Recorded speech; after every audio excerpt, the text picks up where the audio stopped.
Dan bagaimana situasi terkini pasca kebakaran yang melanda Gedung Sekretariat Negara? Kini kita bergabung dengan reporter TV One Menova Kanita.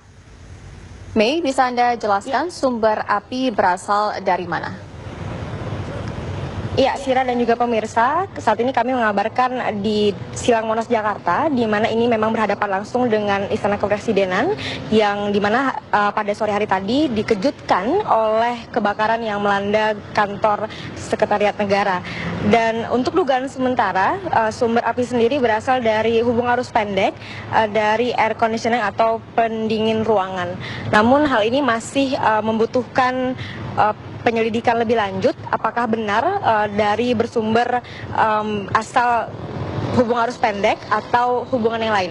Dan saat ini kondisi dari lalu lintas sendiri yang pada saat kebakaran tadi sempat macet dan juga ditutup, dan juga ada berupa 3 koridor yang sengaja dialihkan untuk kemudian menjadi akses masuk petugas pemadam kebakaran yang memadamkan api pada sore hari tadi.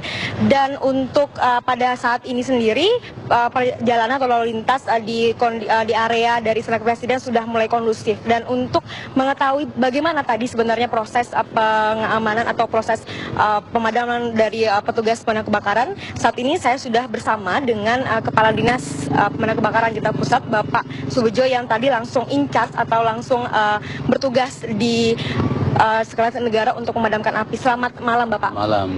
Pak, tadi kan di Aki Malam Bapak sudah menceritakan tentang proses bagaimana Bapak bisa dan para pasukan bisa mengkondisikan begitu. Nah, kalau boleh tahu ini Pak, tadi pukul berapa Pemadam Kebakaran Jakarta Pusat menerima informasi adanya kebakaran begitu Pak? Ya, kami terima pukul 17.15. Ya, kita datang 5 menit kita sudah ada sampai lokasi dah, karena nggak begitu jauh.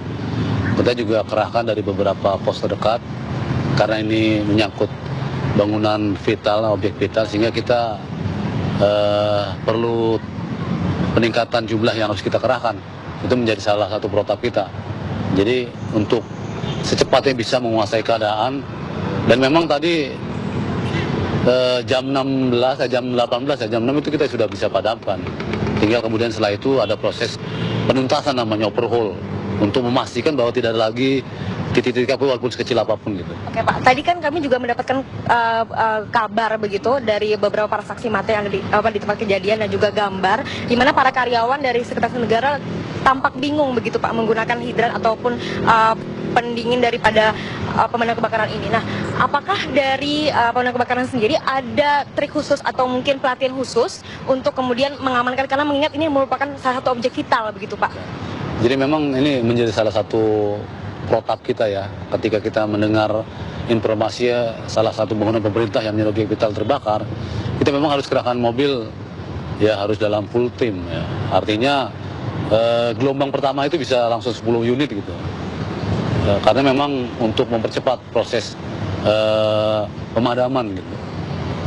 Nah, 37 dari unit pemadam kebakaran saya terima informasinya ini Pak, berasal dari mana saja Pak?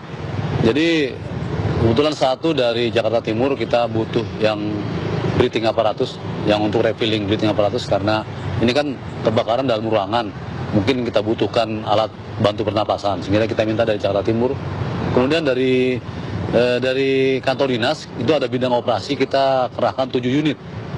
Kemudian sisanya dari Jakarta Pusat. Segitu banyak personel begitu Pak. Apakah ada simulasi yang sudah dilakukan oleh pemadam kebakaran sebelumnya untuk mengantisipasi kejadian serupa seperti ini Pak? Karena kan memang ini tidak di luar daripada ekspektasi kita gitu Pak. Jadi memang untuk beberapa gedung kita memang sudah adakan semacam gladi renov ya, gladi rencana operasi namanya. Jadi kita asumsikan ketika gedung terbakar, kita harus masuk dari mana, kemudian sumber airnya di mana kita ambil, kemudian masuk ke bangunan itu dari mana yang aman gitu kan. Itu memang menjadi bagian dari protap kita yang namanya gladi rencana operasi gitu. Baik Pak, tadi kan Pak Subejo juga sudah berada di TKP langsung ya Pak ya. Nah, untuk Bapak kan melihat secara langsung akibat yang yang terjadi akibat kebakaran ini. Nah, apakah gedung ini masih layak digunakan atau harus dirobohkan untuk dibangun kembali, atau seperti apa Pak? Bisa digambarkan kepada kami Pak? Kalau menurut saya ya, karena saya langsung melihat juga ke lantai 3 yang terbakar, itu kerangkanya sebetulnya masih utuh itu. Ya, kerangka untuk yang menopang genteng itu masih utuh sebetulnya. Sehingga itu membuktikan bahwa derajat apinya itu belum terlalu tinggi sebetulnya. Sehingga menurut saya nggak perlu dirobohkan, cukup direnovasi aja. Mungkin kalau rangkanya bisa diganti yang karena pasti ketika sudah terjadi pembakaran itu ada pemuaian sedikit ya, tapi harus diganti yang lebih baru. Tapi nggak perlu dirubuhkan itu, menurut saya masih layak gitu. Ya, terima kasih Pak Sujo untuk informasi, dan kami sangat cukup mengapresiasi kerja dari Pemadam Kebakaran, dan selamat bertugas kembali Pak. Terima kasih. Ya, pemirsa dan juga Sira, demikian tadi wawancara singkat saya dengan Kepala Dinas Pemadam Kebakaran Jakarta Pusat, dan menurut informasi dari beliau tidak perlu ada dirubuhkan gedung dan tidak perlu ada pembangunan baru karena cukup renovasi, karena kerangka daripada atap yang tadi sempat terbakar masih utuh begitu, Sira.